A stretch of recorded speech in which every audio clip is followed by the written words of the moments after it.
Today you will be learning about enlightenment. At the end of today's lesson, you should be able to explain the continuities and changes in views on government following the Enlightenment. In case you don't know what continuities are, they are really just things that link one place in time to another place in time. So things that continue over. So I want you to start off by thinking about this quote. What do you think this quote means, and do you agree? So this quote is from a French philosopher and writer, lawyer, and diplomat. His name was Joseph de Maistre. And he said, every nation gets the government it deserves. While you're thinking, make sure you pause the video so you can think about exactly what this means and write it down on your guided notes. All right, so just a little review first. Prior to the Enlightenment was the Renaissance and the Scientific Revolution. We didn't really talk about the Scientific Revolution, but it's important that you know that it happened before Enlightenment. Before the ideas of Enlightenment gained popularity in Europe, the Renaissance and Scientific Revolution had already taken place. All of these time periods contain a sense of inquiry or questioning to attempt to find better ways of doing it. So the Renaissance is considered the golden age of arts and literature in Western Europe. It's a rebirth of classical learning, so a return to learning from Greek and Roman times. The Scientific Revolution was when scientists began to question traditional beliefs. They began to question them using logic and reason, observation, and experimentation. This is where the scientific method comes from. So they were using the scientific method to question all kinds of things.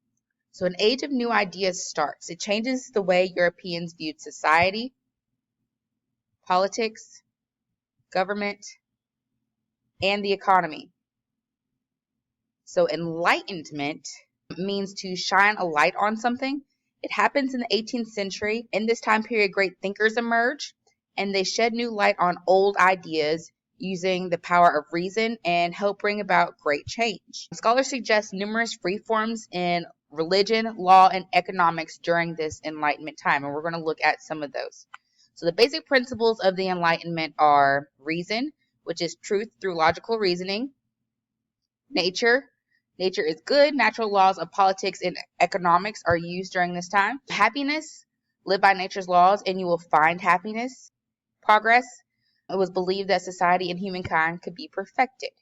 And liberty, it was believed that society should be set free. So more on the Enlightenment. During this time, they used methods of modern scientists to study human behavior. So they might have even done things like apply the scientific method to human behavior. And they used that to solve the political, social, and economic problems of society. Enlightenment thinkers were called philosophers. And they were concerned with the relationship between government and the people. Their ideas were used by many modern nations in the creation of government. It led to a move away from absolutism and divine right and toward democracy and individual rights, which we call that secularism. It also encouraged revolutionary leaders through Europe and the Americas.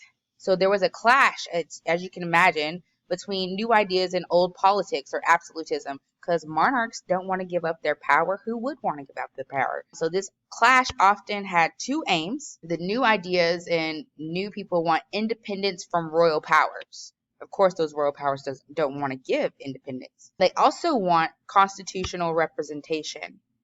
So end empires and start new forms of government. It was often followed due to nationalism, which is a feeling of intense loyalty to others who share one's language and culture. So think about this, how a monarch, a king or queen, would react hearing about some of the ideas from the age of enlightenment. Again, if you need to pause the video to think about this and write it on your guided notes, please do that. So now we're going to get into some of the philosophers and their ideals. The first one is Thomas Hobbes. He argued that people are cruel, greedy, and selfish. As a result, government should protect people from each other. He also believed that without government, people would fight, rob, and oppress one another. And he believed in what is called the social contract. The social contract is an arrangement where people give up their rights in order to be protected by the government. He also supported absolute monarchs. He wrote his ideas down in something that he published called So the next philosopher we're going to look at is John Locke. He believed that people are basically moral and reasonable and that they want to do the right thing. He believed all people were born free and equal with three natural rights, which were life, liberty, and property, so that you're able to own property. Government exists at the consent of the governed to protect their rights. Like, if we are being governed, then we have to give consent or permission for the government to protect our rights. If the government fails to protect these rights, the contract is broken, and then the people may change or replace the government. He also wrote down his ideas, and he wrote them in what he called 2 treaties of government. In this, he stressed the best governments had limited power and that they were not an absolute monarchy. All right, the next one we're going to look at is Montesquieu. He criticized absolute monarchies and admired Britain's limited monarchy and said it protected people's rights. He believed having 3 branches in government would prevent tyranny, so prevent people from having too much power and abusing that. Having a separation of powers would prevent any one branch from gaining too much power over the other 2. So he believed government should be split into these 3 branches and that each branch should be able to serve as a check on the other 2. So if you've ever heard of checks and balances, this is where that idea comes from.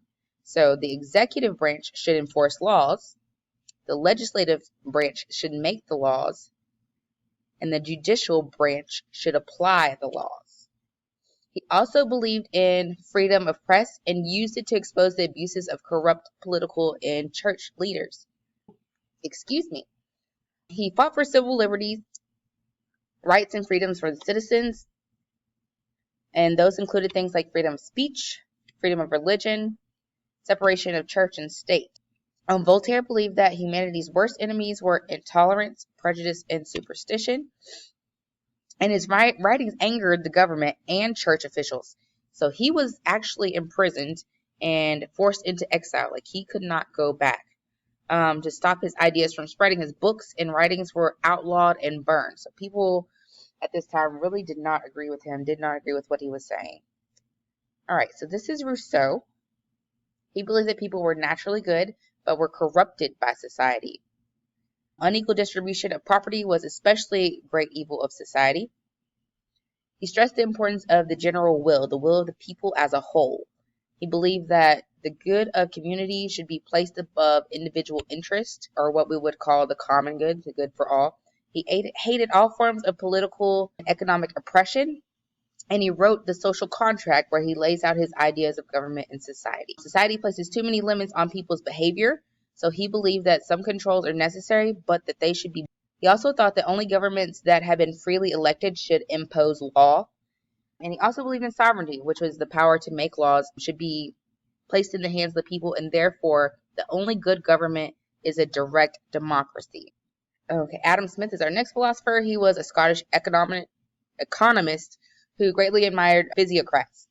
So he wrote The Wealth of Nations, in which he argues for a free market without government interference. He believed that the forces of supply and demand should run the market. Wherever there was a demand for goods or services, suppliers would try to meet that demand in order to gain profits. Though Smith believed the government should stay out of the economy, he believed that it had a duty to protect society, administer justice, and provide public works.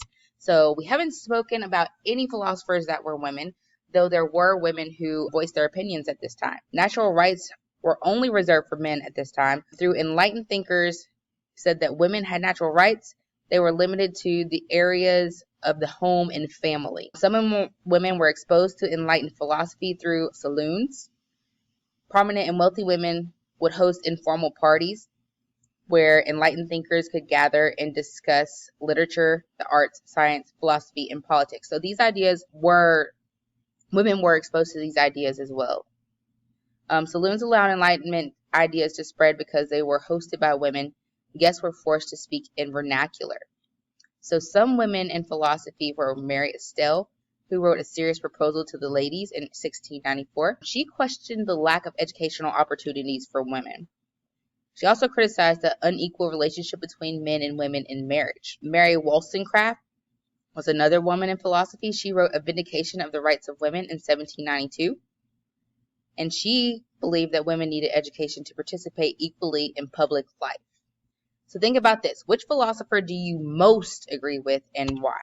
All right, the spread of enlightenment. In addition to saloons, the theories of enlightened thinkers spread rapidly throughout the distribution of pamphlets and books. People began to question the traditional way of doing things. So before the Enlightenment, absolute monarchs ruled by divine right. Afterwards, the government should work to protect the people. Before the Enlightenment, the church has the authority and there is a strict separation between nobles and peasants. Afterwards, there's flexible social classes. All people have rights. Before, there's suffering and life, and you are rewarded for that suffering and an afterlife in heaven.